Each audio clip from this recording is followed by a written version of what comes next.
নমস্কার বন্ধুরা, আজকে আমি দেশি কাতলা মাছের ঝোল রান্না করব খুব সহজ পদ্ধতিতে। আপনাদের কাছে একটা অনুরোধ, ভিডিওটা প্রথম থেকে শেষ পর্যন্ত দেখার অনুরোধ রইল। 8-9 পিস কাতলা মাছ নিয়েছি। প্রথমে আমি লবণ হলুদ দিয়ে মাছটাকে মাখিয়ে নেব।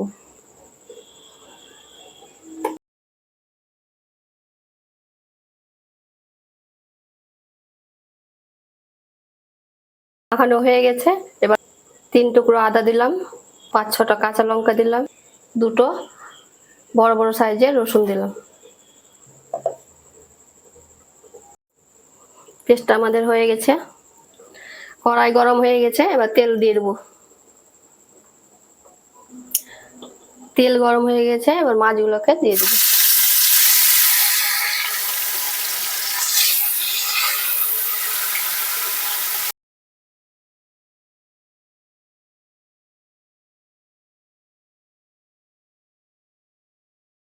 সাইডে ভাজা হয়ে গেছে, এবার মাছগুলোকে আমি তুলে নেব।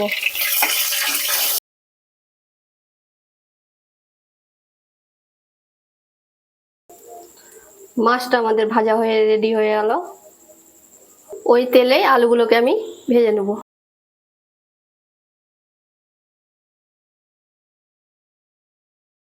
আলুগুলো লাল লাল করে ভাজা হয়ে গেছে, এবার আলুগুলোকে তুলে নেব। ওই তেলেই সামান্য একটু তেল দিয়ে দেবো।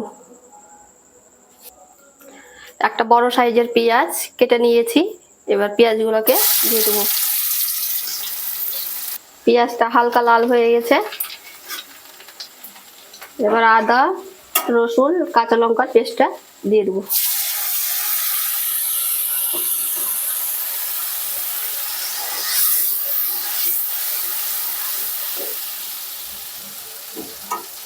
হলুদ গুঁড়ো দিয়ে দিলাম, স্বাদ অনুযায়ী লবণ দিয়ে দিলাম, জিরে গুঁড়োটা দিয়ে দিলাম, কালারের জন্য শুকনো লঙ্কার গুঁড়ো দিয়ে দিলাম। এবার আমি সমস্ত মশলাগুলোকে ভালো করে কষে নেব।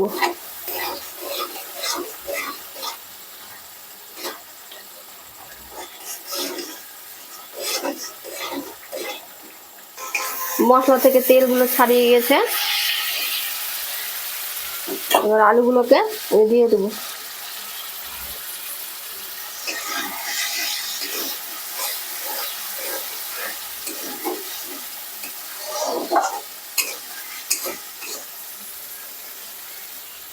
দুটো মাঝারি সাইজের রসুন গোটা দিয়ে দিলাম।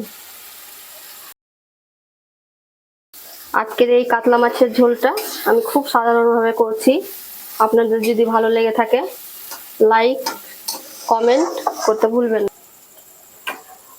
মশলাটা কষানো হয়ে গেছে, এবার ঝোলের জন্য জল দিয়ে দেব।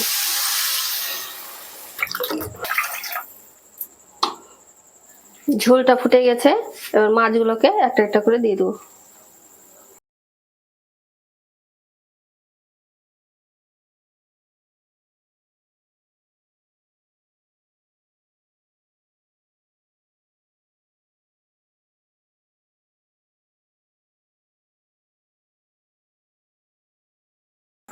কাতলা মাছের পাতলা ঝোল পরিবেশন করার জন্য এবার আমাদের রেডি।